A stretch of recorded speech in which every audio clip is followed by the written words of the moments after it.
ijambo ry'umutwe ravuga ngo Yesu azura Razaro. Yesu azura nde? Razaro. Yesu azura nde? Razaro. Azura nde? Razaro. Hari hapfuye nde? Hari hapfuye nde? Muvyawe. Inde? Muvyawe. Oya nakubajije uwari yafuye. Gere yafuye none yari muvyawe wa Yesu. Nakubajije izina ry'uwari wafuye ico gihe. Eric. Uri kusamara mu biki? Sa? Uri kusamara mu biki? Je.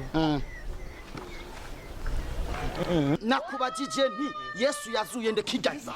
Kubijanye ni Ariko iyo bari zandagara ziriko ziracanga bavuga ngo zandagara wakubaza wavuga ko ari mbiya nakubajije ngo igihe Yesu yazura umuntu hari hafuye nde? We yafuye. Ego ishura shana None si se wiwe. ndasoma ijambo ry'Imana. Wewe hari hafuye nde kigaza? Hari hapfuye Tabita Marita yani nde kuri Yesu? yari umumama witwa Marita, yari umukuzine wiwe. Niwe yari yafuwe.